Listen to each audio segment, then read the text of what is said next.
When you experience failure in your business, does that mean that God's no longer blessing it? This is something that came up in the book that I've been reading lately. It's what we just started talking about last week at the beginning of this summer series. It's called Leadership Not by the Book. It's by David Green, the founder and CEO of Hobby Lobby. And if you haven't watched the first episode of this series yet, I highly recommend that you go watch that first and then come back and watch this one.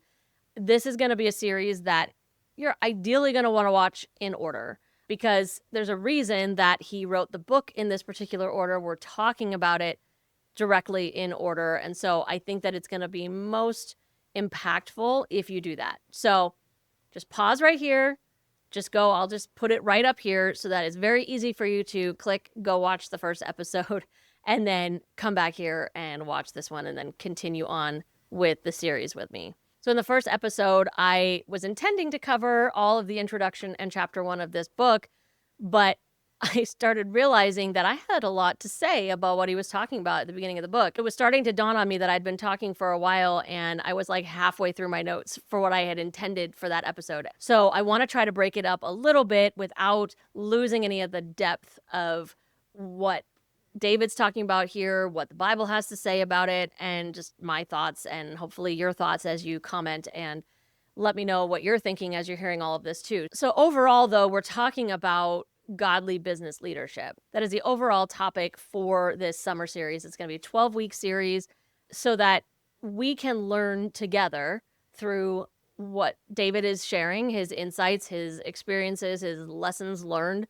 from being the CEO of a hugely successful God-centered business, Hobby Lobby, but also what God has to say about leadership in general and a lot of different topics. I read a couple of Bible verses in the first episode that still apply here.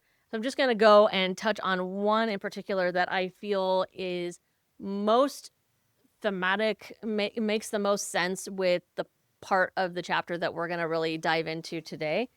This is in the NLT translation, and the passage or the verse is Ephesians 2:10. For we are God's masterpiece. He has created us anew in Christ Jesus so that we can do the good things he planned for us long ago. This becomes very important because what we're talking about, what I already kind of teased at the beginning here, is what happens when we are especially running and managing a God-centered business, a faith-centered business, and we fail.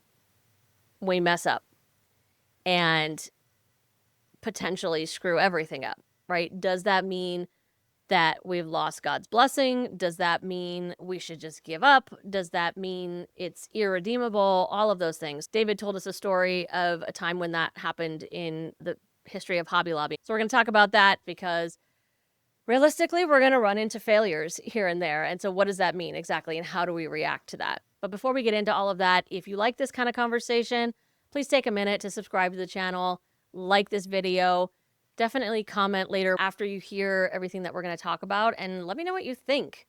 I want to have a deeper conversation with you about this, not just tell you my thoughts and then you walk away. I want to grow together.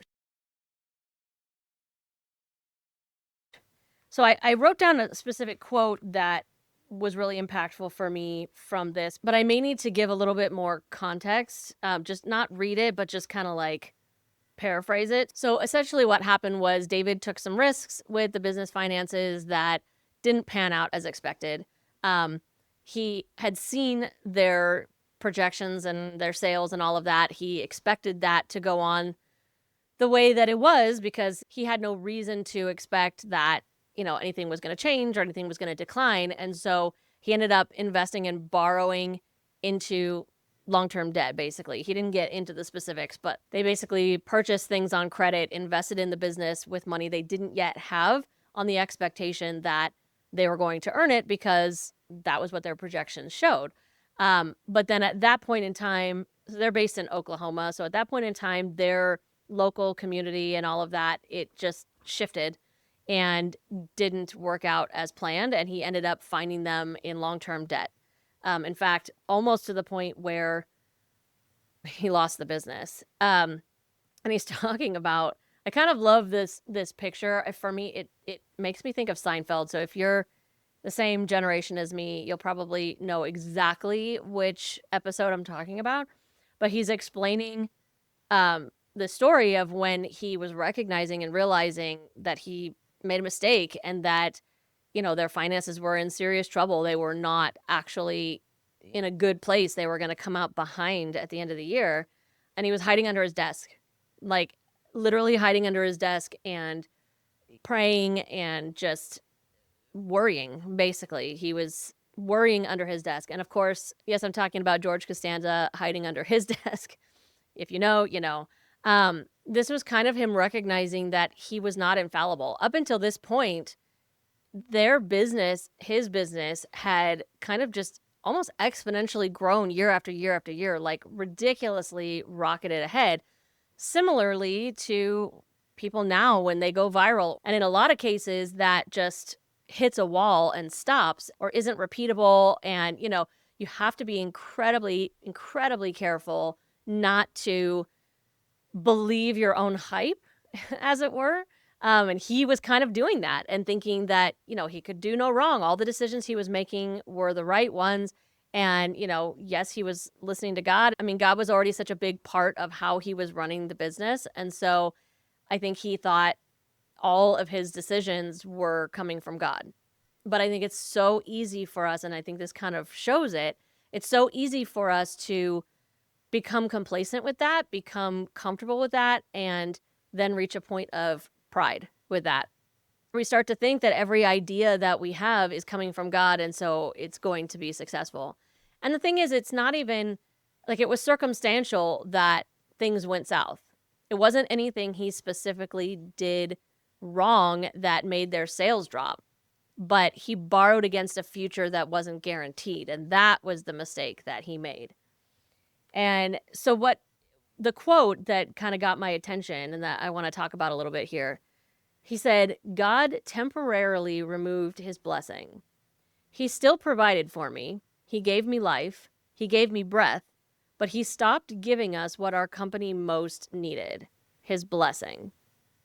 And the first thought that came to my mind when I read that, and maybe that's because I'm watching House of David right now, which if you haven't watched, side note, if you haven't watched that yet, oh my goodness, watch it. It's so, so good. But anyways, back on track a little bit. I'm watching it right now. So when I read that quote, I immediately think of King Saul. King Saul, absolutely, God was with him, right? Originally. When God agreed to let the Israelites have a king, which they weren't ever meant to have, but when he agreed to let them have a king and he had Samuel go and anoint King Saul, God was with him 100%. That's why he couldn't lose. Every battle he went into, he won because God was with him. But what we see very acutely in the House of David series, but it's in the Bible as well, obviously, is that Saul started to believe his own hype. He started to think that the reason that he was undefeated, the reason that everyone he went up against fell, was because of him and not because God was with him. And that was exactly the moment when he started disobeying God. And I'm not going to go so far as to say what David Green did was disobey God by, buying something on credit, because I don't know all the details, but it's very clear and it's very highlighted in the series that Saul started to disobey. And when God told him in specific circumstances with certain peoples that they were conquering, that they were not to keep any of the spoils. They were not to keep anyone alive, none of the kings. They weren't to keep any of the treasure or the jewels or the gold or any of that. It was all tainted, basically. And Saul didn't listen. He disregarded that, and he just started keeping all of it because he wanted to build himself up and glorify his kingdom and himself. And what happens because of that? God takes his blessing away from Saul. Now, in this case, it's a little bit more than temporary, but what we see is that in the next battle that we really see is when Israel is fighting the Philistines and they are losing. And this is the first time that really Saul is experiencing this, where God is not with him in battle, and you know, he's seeing his own mortality. He's realizing that, oh, it wasn't me the whole time, actually. It was God the whole time. It's not until David, the newly anointed future king of Israel, comes into the picture, comes to the battlefield, and steps out in faith and courage only coming from God, right? Because we all know the story. Even people who don't know the Bible probably know the story of David and Goliath on some level. He steps out in that faith and courage that only comes from knowing that God is with you. And he slays the giant, saves the Israelite army, all of that. Why? Because God's blessing has come back, not necessarily to Saul, but to Israel because of David. And we can see the absolute difference, and it's very black and white, between when God is with them, when he's not with them temporarily, and when his blessing returns, and how big of a difference it makes. And the same things can happen in our business.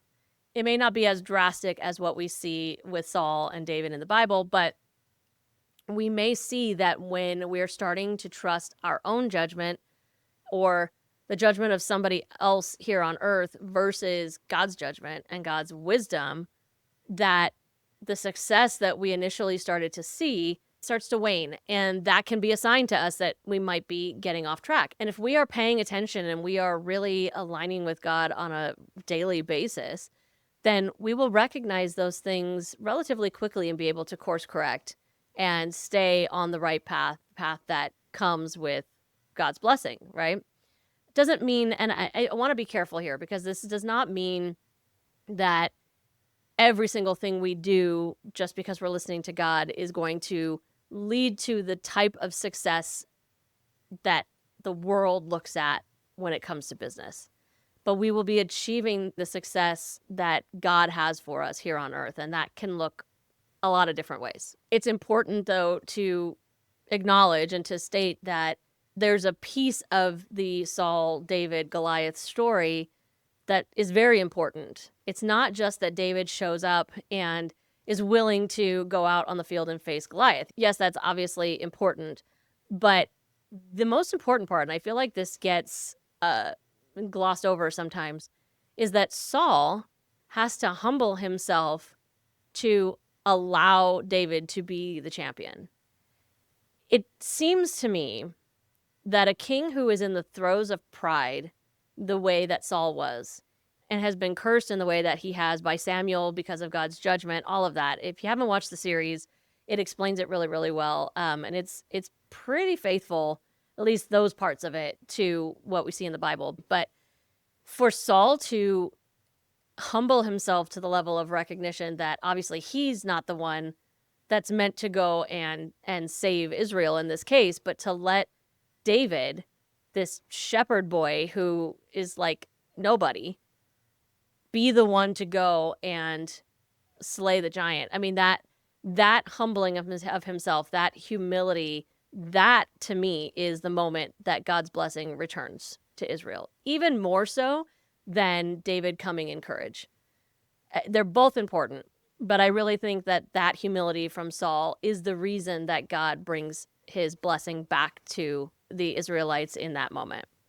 It's interesting because, further into this story in the book, David talks about how, he basically goes hat in hand to his family, because his family, his kids, his wife, they are basically the board of Hobby Lobby.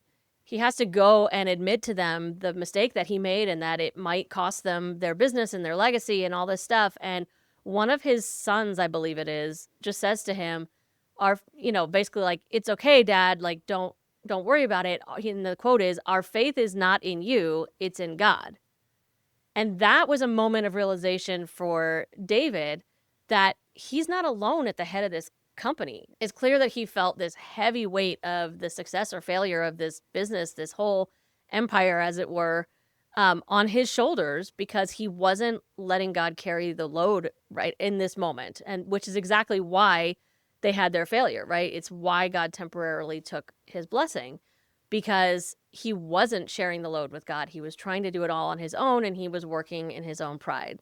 And this statement from his son gave him this level of relief and realization that he's not alone and that he needs to share the burden. And it just reminds me of what we talked about last month with calling, and about how a calling means that God is with us. That is the most important thing we learned about callings, is that it's about relationship more than about the specifics of what you're doing. And that was what David had lost sight of. And that was why kind of everything started going to crap really fast. And when he started to recognize that and pull it back together, that's when things started looking up. This is when he starts to recognize that he is not actually an owner of the business, that he is actually a steward of the business. And this is a topic that we're going to be talking about next week, and probably even somewhat the next week. And it'll probably just keep coming back around, because it's a really, really important mindset shift from ownership, where we maintain sole responsibility, really, to stewardship, where we recognize that our business isn't actually ours. It's given to us by God to take care of and to manage and, to make decisions for, but ultimately that the final decision, the final vote should be God's. And I'm realizing the more and more that I'm reading this, that even though I am incorporating God more and more fully in my business, and, I'm having my quarterly meetings with God and I'm praying regularly, that I do still see myself as the business owner. That's something that I'm trying to work on now. I'm trying to be intentional about, because I am allowing God, that sounds horrible to say it like that now that I just said that out loud, but I'm allowing God to have a vote, but I'm not giving him the final vote, and the final vote is his. And that's where this last quote comes from. It's a really interesting concept that I kind of want to dive into deeper. Maybe I will another time, because I feel like it's so interesting, and it's finally helping me to understand a concept that has confused me in the Bible for a really long time. He's comparing this to, in the Bible, when Gideon, one of the judges, Gideon, he basically tests God. He asks God for a sign. And if you don't know the story I'm talking about, you might want to go just check it out real quick. It's in Judges 6:36-40. It's talking about one of the judges, Gideon, and he uses a fleece to ask God very specifically to give him a sign, so that he can be sure that it's God telling him to do something. Is that what he's feeling called to do, what he's feeling like God is telling him to do, is incredibly dangerous for himself and his men, and he wants to be sure that it's not some crazy idea he's had or some demonic influence. He wants to be sure that it's God telling him to do it. But what David here says, he says, I've learned to do a similar thing, similar to asking God for that sign, when I face a big decision regarding some situation about which the Bible appears to give me no clear guidance. First, I pray about it and ask God to show me what to do. If I'm still unsure, I put out a fleece, as Gideon did. I structure my requested outcome in a way that seems extremely unlikely. I stack the cards against myself, if you will. That way, if it happens, I take it as God's answer that he wanted it to take place. If it doesn't happen, I take it as God's no. So I find this interesting because, like I said, there's this concept in the Bible that's always felt really contradictory to me. And that is that we're told in the Bible not to test the Lord your God. But then we see Gideon testing God and not getting in trouble for it. Not only is he not getting in trouble for it, but God answers him. So I've always been very intrigued by this, but I was digging a little bit deeper into the context. And here's what I'm getting from it at this point. This is what I'm thinking. I'd love to hear your thoughts, though, in the comments. But when Gideon tests God, he's asking for clarity. He is, and this is what I think most of us are doing most of the time, is that we are unsure of the source of the wisdom or the source of the guidance, and we want to be sure that it's God speaking to us, that it's God telling us what to do.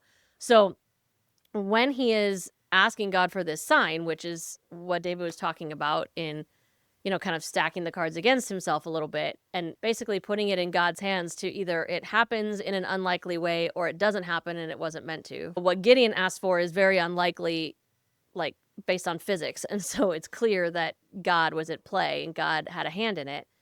The difference, though, when we're talking about in Matthew 4:7, when we see you must not test the Lord your God, that's a totally different context. That is when Jesus is in the desert and he's being tempted by Satan.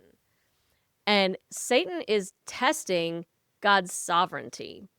He is saying, if you're really God, then jump off of this. I forget what all the things are, but like jump off this building and the angels will save you, or turn these rocks into bread and eat, or whatever. He's testing God's capability, God's sovereignty. And that is what we're not supposed to do. But that doesn't mean that asking God for a sign to gain clarity and to try to be sure as we ever can be, that it's God's voice that we are following and that we are listening to, it's not commanded against. Now, I think we need to be careful personally with that, because we don't want to try to turn God into a magic 8-ball and just say, "Yeah, are you the one telling me to do this?" Not very likely, right? We don't want to be doing that. That's not the point. That's why I kind of am intrigued by what David is saying that he does. I could see how for really big decisions, that could be helpful. I think, obviously we need to not let ourselves be paralyzed and not be able to make any decisions because we're waiting for a certain sign. I think that, and he doesn't specifically say this, but I think it needs to have kind of a time frame on it, that if something hasn't happened by XYZ time that is set and determined, then that's how you know. It shouldn't be this indefinite, open-ended outcome that we're looking for, because otherwise we're just going to get paralyzed and never move forward and never do anything because we're waiting for God. And that's just procrastination and fear. So I found this incredibly interesting, this whole concept, not only of business stewardship versus business ownership, but also this idea of putting out a fleece when we're making a really important decision where we feel like the Bible doesn't have clear guidance on how we're meant to proceed. Because the Bible has a lot of guidance when it comes to leadership and decision making. Basically, like the general wisdom that comes from the Bible, it can help us with a lot of the decisions that we have to make in our businesses. But there are certain specific things that come up that, there's no clear path, which is wise and which is foolish. And so, yeah, I'm interested in this concept, and I think I might try it at some point. I don't know exactly how I would word the request for an outcome in a way where the cards are stacked against it. I don't know. I'm curious to see how that will play out at some point and when that will come up in my business. But yeah, what do you think about that? Is that something that you think is interesting and that you might try as well? Or is that something that you think is kind of a slippery slope and we shouldn't be using God that way and kind of asking for signs in that way? I honestly don't know fully where I land on this yet, but I definitely find it intriguing. So I'll be curious to hear your thoughts. Next week, we're going to be talking about chapter 2 in the book, and it's all about the importance of listening to and obeying the Holy Spirit above all else in our business. So I hope that you will join me in that next episode. I'll see you there. Thanks for watching this episode all the way to the end, and I hope that you liked it, and more importantly, that you found it helpful. If you did, make sure to like the video, subscribe to the channel, and share this video with another Christian business owner that you know is going to love it as much as you did. God bless you.